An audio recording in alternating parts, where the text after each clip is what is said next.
Assalamu alaikum and welcome to Just Adventure by Momek and I'm your host Mohammed Khan helping you adventure to your life। सवाल किया गया community के अंदर momek.com के हमारे subscriber हैं। उन्होंने सवाल किया कि जी मैं सीजनल प्रोडक्ट है मेरा और ऑफ कोर्स वो सीजनल होता है तो वो ऑल ईयर राउंड मुझे इनकम नहीं होती उसकी, तो कोई ऐसा काम स्पेशली ऑनलाइन करूं जिससे ऑल ईयर राउंड इनकम आए। तो वो जो काम करते हैं वो सोलर इंस्टॉलेशंस करते हैं। पहले तो बहुत ही उसकी एक डिमांड थी, जनरेटर्स की और सोलर इंस्टॉलेशंस की बहुत डिमांड थी क्योंकि बिजली ही नहीं होती थी। अब ज़्यादा उसकी कॉस्ट सेविंग्स की वजह से लोग लगाते हैं। तो जो इनके राइट ऑफ द बैट जो इनके प्रोडक्ट की मेन मार्केट है उसमें ही शिफ्ट आया है कि वो जो उनकी प्रॉब्लम थी पहले वो बिजली का ना होना था, अब प्रॉब्लम इतनी डायर नीड नहीं रह गई, अब वो हो गया कि कॉस्ट सेविंग की वजह से ज़्यादातर लोग लगाते हैं। बट इन आइदर केस वो उनके नज़दीक उन्होंने मुझे ये कहा कि सीजनल प्रोडक्ट है, मैं ऑल ईयर राउंड करना चाह रहा हूँ। मज़े की बात यह है कि सीजनल प्रोडक्ट्स की प्रॉब्लम्स इंसानियत ने सॉल्व कर ली हैं। सीजनल प्रोडक्ट से प्रॉफिट ज़्यादा कैसे कमाना है उसको हम 3 जावियों से देखेंगे और वो 3 जाविये क्या हैं? वाइट बोर्ड 3 जाविये सेल्स, ब्रांडिंग या आइडेंटिटी। इन तीनों में से भी कोई हम एक चीज़ को पकड़ के अगर ठीक करना शुरू कर देंगे तो इंशाल्लाह फ़ायदा होना शुरू हो जाएगा। सबसे पहली प्रॉब्लम सेल्स की होती है। ये सबसे कॉमन प्रॉब्लम है, इसलिए सबसे पहले इसका जिक्र किया जा रहा है। इनवेरिएबली जब सेल्स डाउन होती है तो उसकी वजह ये होती है कि मार्केट की रिस्पांस कम हुई है। सीजनल प्रोडक्ट में मार्केट की रिस्पांस कम हो जाती है, लेकिन उसके एवज हम ज़्यादा मेहनत नहीं कर रहे होते। हमें लगता है हम कर रहे हैं, हम ज़्यादा परेशान हो रहे होते हैं, हम ज़्यादा इंतज़ार कर रहे होते हैं, लेकिन सेल्स का जो बंदा है, जो सेल्स की ट्रेनिंग ली हुई है जिसने, वो इंतज़ार करना उसको नहीं आता। उसने कुछ ना कुछ एक्शन लेना होता है। वो एक्शन ओरिएंटेड लाइफ होती है एक। तो वो जैसे ही एंटरप्रेन्योर अपने माइंडसेट को चेंज करता है तो सबसे बड़ी प्रॉब्लम, सबसे कॉमन प्रॉब्लम ये होती है कि you are not doing enough outbound activity. क्या मतलब है इसका? मतलब यह है कि सेल्स में आप ज़्यादा लोगों तक खुद नहीं जा रहे। आप इंतज़ार कर रहे हैं कि लोग या आपके ब्रोशर को देख के या आपका कोई ऐड देख के, जो कि एसेंशियली एक मार्केटिंग एक्टिविटी होती है, उसको देख के आप खुद ही वॉक इन कस्टमर होगा, खुद ही कॉल करेगा। लेकिन आप ना कॉल्स कर रहे होते हैं, ना विजिट्स कर रहे होते हैं, ना मीटिंग्स कर रहे होते हैं। तो इसलिए ये इशू आता है। मेरा एक बहुत सादा सा सवाल है उन साहब से भी जिन्होंने ये सवाल किया और आपसे भी, कि हाउ मेनी आउटबाउंड कॉल्स या मीटिंग्स या इवन व्हाट्सएप कॉन्वर्सेशंस आप दिन में कर रहे हो? अगर आपका दिन में टारगेट 14 से कम है, 554 का मेरा एक फॉर्मूला है जो कि मैंने एक अच्छे उस्ताद से सीखा हुआ है कि 5 calls to new prospects, 5 calls to follow ups and 4 calls to existing clients. ये 554 दिन में 14 आउटबाउंड सेल्स की आपकी कॉल्स होनी चाहिए। उससे ही इमीडिएटली आपके बिजनेस में एक पॉजिटिव इम्पैक्ट आना शुरू हो जाएगा। ये ऐसी एडवाइस है कि आप यही सिर्फ फॉलो कर लोगे, आपका सीजनल प्रोडक्ट ना भी हो आपकी प्रोडक्ट में, इंशाल्लाह सेल्स बढ़ जाएंगी। अगर सीजनल भी है तो दिस विल, एक तो आपकी मार्केट में नाम जाएगा, लोगों का फीडबैक आएगा और आपको पता चलेगा कि आपकी फील्ड में प्रॉब्लम क्या है, आपका वाकई क्या मार्केट बैठ रही है कि जिस लोगों ने इंटरेस्ट लूज कर लिया, प्रॉब्लम अभी भी एग्जिस्ट करती है या वो किसी और के पास जा रहे हैं वगैरह वगैरह वगैरह। इसके बहुत बेनिफिट्स हैं and this is usually the only solution you need. ये बाकी दो पे आने की भी जरूरत ही नहीं पड़ती, इसलिए कि यहीं पे वीकनेस होती है। आप कंसेक्यूटिवली आप 2 हफ्ते हर रोज 14 कॉल्स करें, 14 कॉन्वर्सेशंस करें, तो आप देखेंगे कि आप किसी और जगह पे खड़े होंगे अपने बिजनेस में। ये आप करके देखें, नीचे मुझे फिर कमेंट में बताएं 14 दिन बाद आके कि यार इसका सिर्फ इसी एक्टिविटी का जस्ट मेक 554 का फॉर्मूला लगा लें। उनको कोल्ड कॉल किया या सिर्फ एक मीटिंग अरेंज किया, जाके गप लगाई, उसके तरीके हैं, उसकी स्क्रिप्ट्स हैं, वो हम ट्रेनिंग में सिखाते भी हैं, वो बात भी होती है, वो लहदा एक लंबा टॉपिक है। लेकिन 5 न्यू प्रॉस्पेक्ट्स, 5 फॉलोअप्स जिससे पहले कोई बात हुई है जिनसे फॉलोअप करना था, वो आपकी एक डेटाबेस के अंदर से निकाला, उसको रजिस्टर के अंदर से निकाला, फोन बुक से निकाला, जैसे भी। एंड 4 एग्जिस्टिंग क्लाइंट्स, उनको आपने रीच आउट करना है और उनसे पूछना है कैसा चल रहा है, कोई मसला तो नहीं है, कोई रेफरेंस आप देना चाह रहे हो हमें, कोई रेफरल की सेल अगर वहाँ से निकलती है। तो ये सेल्स हंटिंग जो है, ये यहीं से आपका जो ऑल ईयर राउंड का रेवेन्यू है वो बहुत हद तक सॉल्व होना शुरू हो जाता है। लेकिन वाकई कई ऐसी प्रॉब्लम्स होती हैं जो कि बाय डेफिनेशन सीजनल होती हैं। मैंने आपसे पहले जिक्र किया कि इंसानियत ने ये प्रॉब्लम देख के उसको सॉल्व कर लिया हुआ है कि कॉफ़ी चाय जो है वो गर्मियों में कम बिकती है, कम ही लोग मेरे जैसे हैं जो कि गर्मियों में भी उतनी चाय पीते हैं, उतनी कॉफ़ी पीते हैं जितनी सर्दियों में पीते हैं, लेकिन कम होती है। सर्दियों में आइसक्रीम की सेल कम हो जाती है। पाकिस्तान जैसे कंट्री के अंदर स्पेशली सर्दियों में ही मछली मिलती है आपको खाने को, गर्मियों में तो मिलती ही नहीं है, सेल बिल्कुल ही ठप हो जाती है। तो ये सीजनल फूड के अंदर से मैंने आपको 3 मिसालें दे दी एज ए बिजनेस के तौर पे। तो वो क्या करते हैं लोग, तो उसका बड़ा आसान सा अगर आप सोचें थोड़ी देर, तो जितने भी मॉडर्न कैफ़ेज़ हैं वो क्या कर रहे हैं कि कॉफ़ी के साथ अब वो स्लश भी बेच रहे हैं। अब वो आपको कोल्ड कॉफ़ी का जो कॉन्सेप्ट है वो बेसिकली गर्मी में प्रोडक्ट बेचने के लिए निकला था।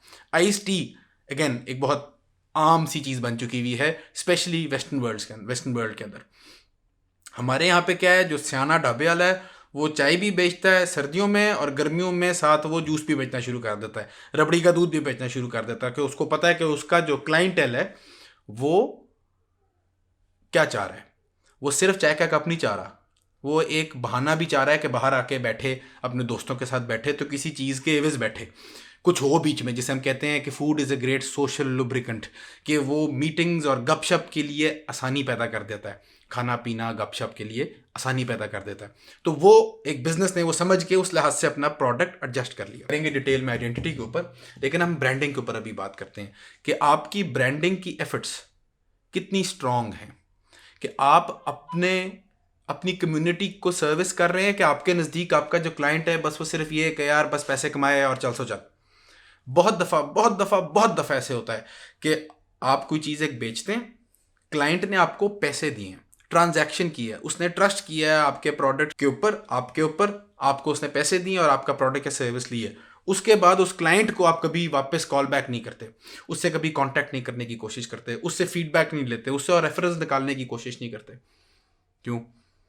ये आपकी जो एक ब्रांडिंग एक्टिविटी है, इन द सेंस कि आपकी अपनी कंपनी की जो साख्त है, वो जो आपकी जो एक मार्केट में रेप्यूटेशन है, वो बिल्ड करना इंटरनेट के ऊपर। बहुत दफ़ा हम बात कर चुके हैं उसके ऊपर कि वो कंटेंट के ज़रिए, एजुकेशनल कंटेंट के ज़रिए जो आपकी मार्केट की प्रॉब्लम सॉल्व करे, उसके ज़रिए अगर आप करते रहेंगे तो आप मार्केट में आपका नाम चलता रहेगा। तो जब आप सेल्स करने निकलेंगे वो बहुत आसान हो जाएंगी। इधर से अच्छी ब्रांडिंग से सेल्स वाकई बहुत आसान हो जाती है। मैंने इस चैनल के ऊपर how to make sales 10 times easier के ऊपर एक वीडियो बनाई हुई है, आप यहाँ पे कार्ड पे भी डालने की कोशिश करूँगा, link in the description hopefully as well. तो उसके अंदर भी मैंने डिटेल में जो लिंक है ब्रांडिंग और सेल्स का, इसको कवर किया। अब आ जाते हैं मेन चीज़ के ऊपर जो कि सीजनल प्रोडक्ट्स में बहुत ज़्यादा मैप करती है, जो कि इशू जो है वो सीजनल प्रोडक्ट्स का है। तो अगर आपका इससे मसला सॉल्व नहीं हो रहा तो आपने देखना है कि आप काम जो कर रहे हो आप कैसे आइडेंटिफाई कर रहे हो उसके साथ। आप क्या सोलर का काम करते हो या आप लोगों के मसले सॉल्व करते हो? अगर हम एक स्टेप सोलर के काम करने वाले को ही एक स्टेप पीछे करके देखें तो आप लोगों के एनर्जी बिल्स कम करने में उनकी मदद कर रहे हो। क्या कोई और ऐसा प्रोडक्ट, कोई ऐसी सर्विस है जो कि ये काम करके दे सकती है उनको? तो आप वो इंट्रोड्यूस करा लो। जिस तरह वही चाय कॉफ़ी वाला जो है वो देख रहा था कि वो किस नौयत की सर्विस दे रहा है, उसने उससे मिलती जुलती ही सर्विस ऐड कर दी, उसने उससे मिलती जुलता ही प्रोडक्ट ऐड कर दिया, उसने साथ जूस बेचना शुरू कर दिया, आइसक्रीम बेचना शुरू कर दी, व्हाटएवर। ठीक है ना, कि भाई लोग आए, बैठें, बाहर निकलने का बहाना मिले, वगैरह वगैरह वगैरह। तो ये एक आपका वहाँ से आपने आइडेंटिटी अपनी देखनी है कि आप अपने आप को सिर्फ सोलर वाला बंदा देख रहे हो या आप उनके एनर्जी बिल्स को रिड्यूस करने वाला बंदा देख रहे हो। क्या आप सिर्फ अपने आप को एक सोलर इंस्टॉलेशन का कंपनी देख रहे हो या उनकी जो भी इलेक्ट्रिकल रिक्वायरमेंट्स हैं उसको पूरा करने वाला कंपनी भी देख रहे हो? तो इससे आप फ़र्क products on different seasonal trends निकाल सकते हो, सर्विस निकाल सकते हो, जो कि आप मार्केट को कैप्चर कर सकते हो। And this is the right way to look at this. और ये अगेन जिस तरह मैंने कहा इंसानियत ने ये मसले सॉल्व किए हैं, ये बहुत बड़ी गलतियां लोगों ने करके हमारे लिए लेसन्स छोड़े हैं। कि आप ये देख लें, ये बड़ी फेवरेट मेरी मिसाल है और वीडियोज़ में मैंने दी हुई है कि the biggest rail road companies जो अमेरिका में रेल रोड जब बनी थी 1800s के अंदर, तो उन्होंने जब जहाज़ आना शुरू हुए थे अर्ली 1900s के अंदर, तो रेल रोड कंपनीज ने उसको धुतकारा था उस चीज़ को कि यार ये क्या, जहाज़ पे तो कोई बैठेगा नहीं, ये तो इतना डर लगेगा लोगों को, ये डॉक्यूमेंटेड है। और उन्होंने उस इंडस्ट्री को लिफ्ट ही नहीं कराई, एयरलाइन इंडस्ट्री को। और airline industry of course overtook completely, और रेलवेज को एज ए ट्रैवल के तौर पे यूज़ करना बिल्कुल कम हो गया जितना पहले ऑफ कोर्स होता था, और वो जहाज़ों ने उस चीज़ की जगह ले ली। और वो क्यों, ये उनसे रेल रोड ने वो क्यों नहीं जहाज़ों की अपॉर्चुनिटी को कैप्चर किया? क्योंकि वो समझते थे कि वो रेल रोड के बिजनेस में है। जबकि अगर वो एक स्टेप पीछे होकर देखते तो उनको ये रियलाइजेशन होती कि वो रेल रोड के बिजनेस में है लेकिन वो ट्रांसपोर्ट के बिजनेस में है। तो just a shift in their identity, सिर्फ अपनी आइडेंटिटी में वसअत पैदा करने से वो एक प्रॉब्लम को समझ लेते और उसकी सोल्यूशन निकाल लेते, लेकिन वो ना हुआ और ऑफ कोर्स वो हिस्ट्री बुक्स के लिए एक लेसन्स बन के रह गए। तो अगर हम भी ऐसा नहीं चाहते कि हम लेसन्स बन के ही सिर्फ रह जाएं और हम एडजस्ट करें अपने आप को, तो हमें इस पर भी थोड़ी सी नज़रसानी करनी पड़ेगी। फाइनल पॉइंट इसके ऊपर, as an entrepreneur, as a business person, आपका काम क्या है? हम बहुत दफ़ा अपनी आइडेंटिटी को मैच कर देते हैं अपने प्रोडक्ट के साथ, अपनी सर्विस के साथ, और काम डे टू डे काम के लिए ये ठीक है, लेकिन एज एन एंटरप्रेन्योर आप कर क्या रहे हो?